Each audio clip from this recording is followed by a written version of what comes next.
when if TCM didn't grab them, salute them, and point out how important they are to our souls, to our culture, and things. So I don't mind doing this. I don't even mind that they're not paying me. I don't do many freebies up there. Mel, thank you again for being here. 7 out of 15 festivals.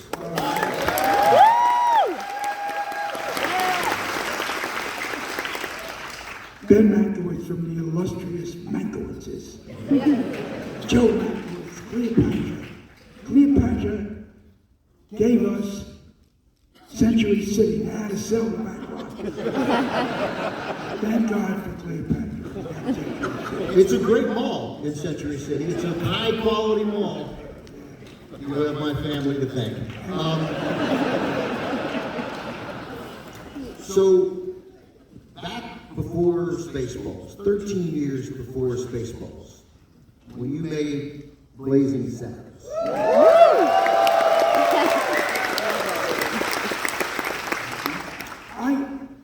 I gotta tell you, we showed Blazing Saddles, and the executives, the hierarchy of Warner Brothers came, and the head of Warner Brothers, who shall be nameless, Ted Ashley. He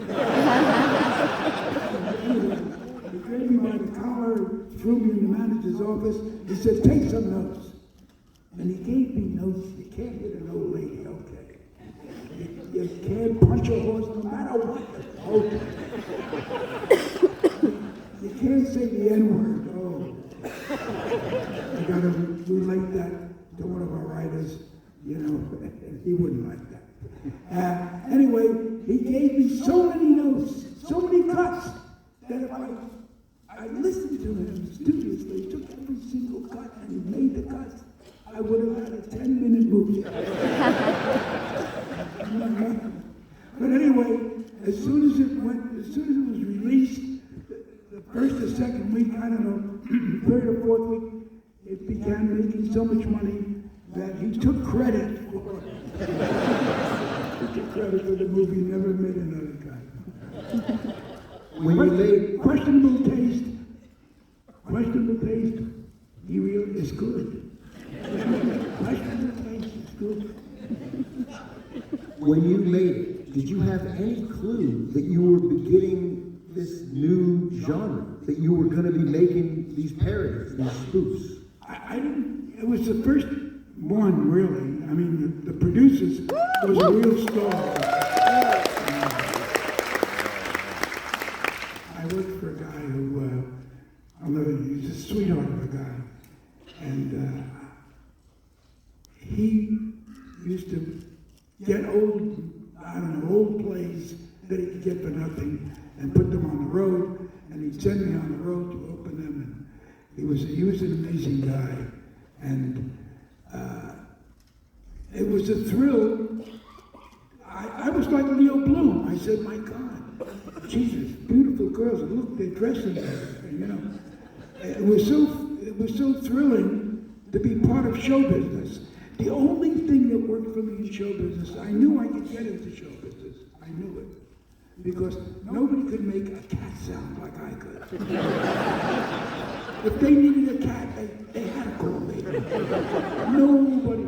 They would, you know, they'd get guys go, meow, meow, meow, nothing. But they said, get Mel Brooks. Get him for the cat sound. And when I get the cat sound, I get...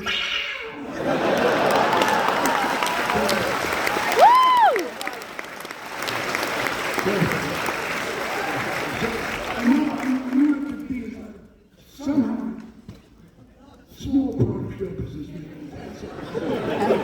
And I also knew that nobody could do Hitler like me. So I used to do, eingespannt, was ich gemacht. Ich schleppe mit Holzchen, Museum gemacht und schnell im Boden.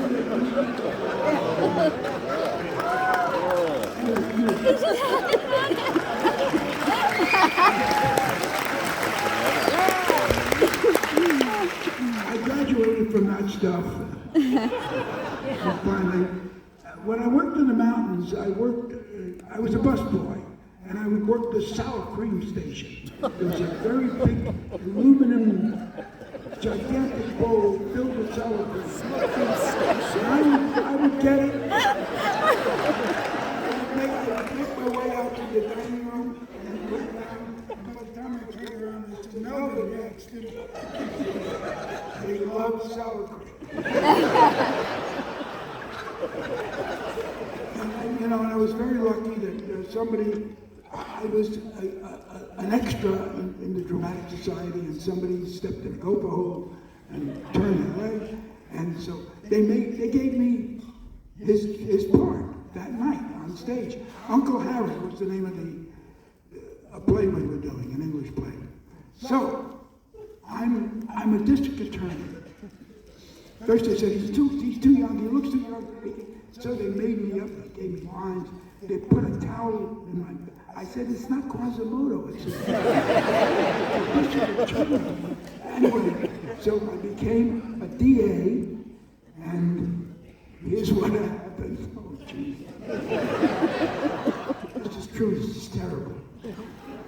I said, they gave me the part because I said, there, Harry, relax.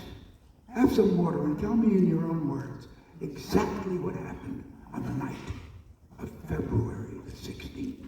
Okay. He knows the words. I don't care.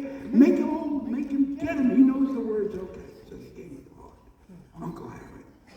In comes Harry, who was the guy that's going to go to the chair, or whatever. And I said, there, Harry. In your own words, tell me what happened. Exactly your own words on the night of February 15th. And I hand him a glass of water. There's water on the outside of the water. Oh no. The glass is, there's water in the glass, but there's a lot of water outside. And I clutched it because I was nervous. And the whole glass hit a silver salver on my desk and shattered. Quiet. The band was quiet. Everybody was quiet. It was just a, that's all you heard. And I didn't know what to do. So I walked down to the footlights and I said, I'm 14. I never did this before.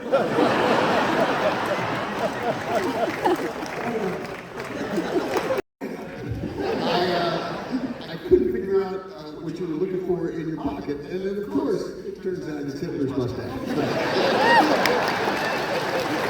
I'm in trouble on stage. So you didn't know you'd be making these parodies when you did Blazing Saddles. Now, I guess your fourth parody was High Anxiety, right? So they put in a row. Blazing Saddles, and Young Frankenstein, silent movies, and then High Anxiety. And for High Anxiety, even though you didn't have to, right? You were like, you're spoofing Alfred Hitchcock. Absolutely, Alfred Hitchcock. So you call him, you let him know. I said, I'm making this salute to you in your movies. I didn't say parody, I said, salute to you in your movies. He said, well, come by. So I went to Universal, went to his little bungalow there, and we talked, and he said, I've got a good idea for you for the movie. So I said, what is it, Mr. Hitchcock? He said, call me, you can call me Al or whatever. I said, yes, Mr. Hitchcock. I never called him anything but Mr. Hitchcock, believe me. So anyway, he said, here's the idea. A guy is running away. He's being chased by a bunch of really mean, terrible people who are out to kill him. And he runs and he runs and he runs. And finally, he runs at the end of a pier. There's nowhere to go but water. But a ferry is out about 20 feet away from the end of the pier. And he runs with all his might and leaps in the air, lands safely on the deck of the ferry. Gets up, breathes a sigh of relief, and then looks and realizes the ferry is coming in.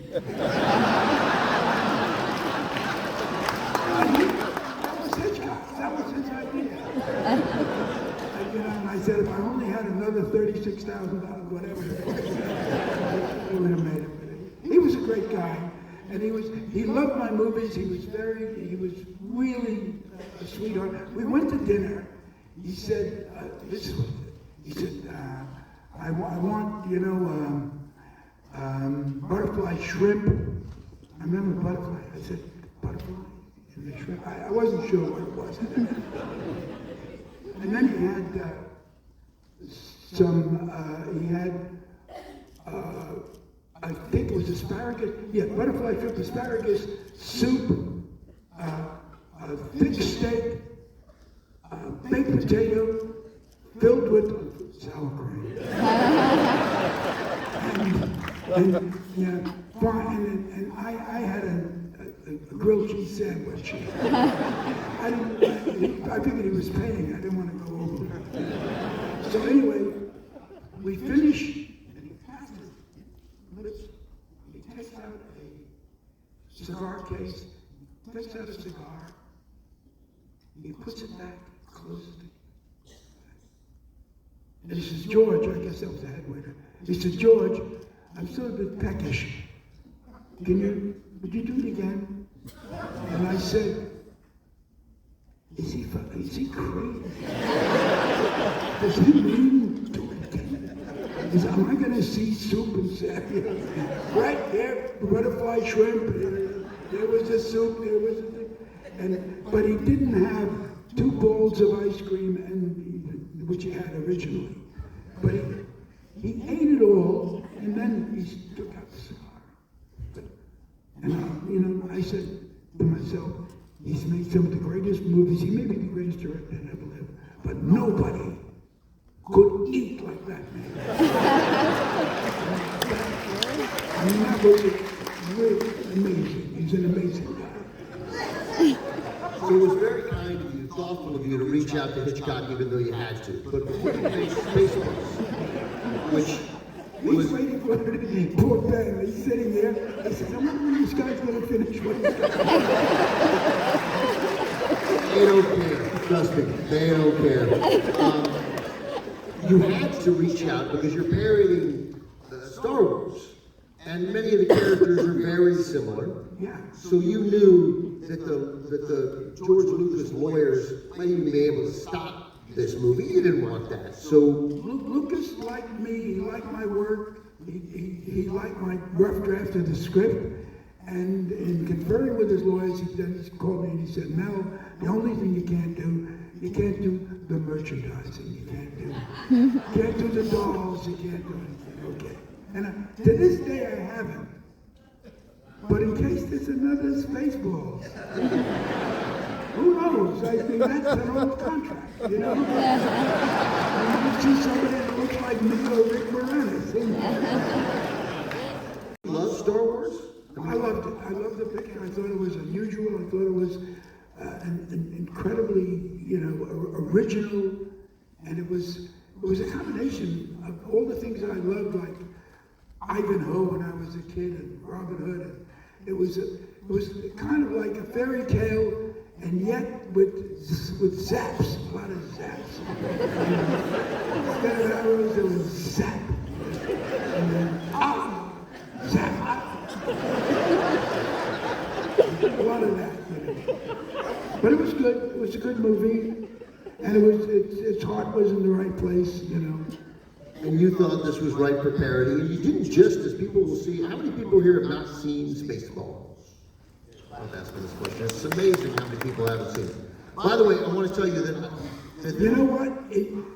I remember when I got a letter from a kid who was about 11 or 12, and he said, I just saw Star Wars, Mr. Brooks, and it's not nearly as funny as you imagine.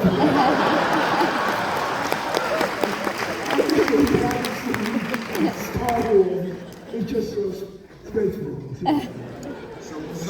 Somewhere in this audience tonight, Mel, and I of course I naturally didn't write their names down after I met the woman. There's a woman named, I think, Meryl, and her husband, who I think his name is Chip. But let's just assume that I'm correct. Meryl and Chip. Meryl and Chip, yeah. And 37 years ago, they went on their first date.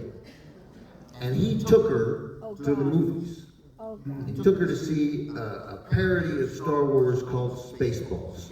She thought, this is a strange first date, and it doesn't particularly impress me. It is indeed. And then Chip, if that's his name, started, as soon as the first joke comes up, laughing hysterically, doubling over in laughter, which alarmed Mel initially. And then she thought, he is so into this, he is so committed to this, that she began to admire it. Like he is full, if he sees something that he loves, he fully loves it. That's beautiful. And they have been together 37 years and they're here tonight.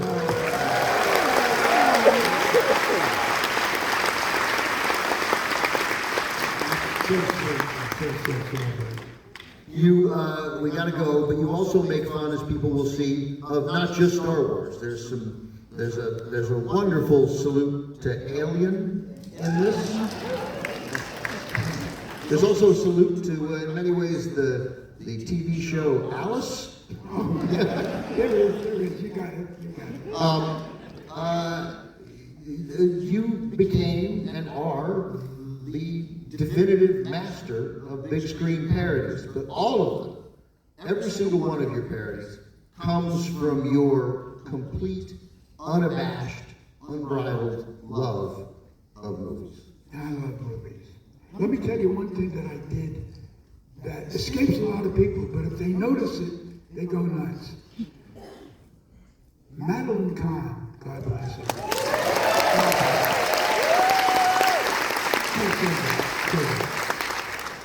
She comes to visit me to tell me something. I'm Professor Thorndike, and her father is... Oh, this is in high anxiety. High anxiety. And she pulls up in a Seville Cadillac, but it's covered with what is it covered with? Yes. What was that? What did they say? Oh, Louis Vuitton. It's covered in Louis Vuitton. The whole car. She gets out of the car, she's in a jumpsuit, complete Louis Vuitton. She has a bag, Louis Vuitton, everything Louis Vuitton. And and I never pointed to it, never mentioned it. And sometimes it works and sometimes it doesn't.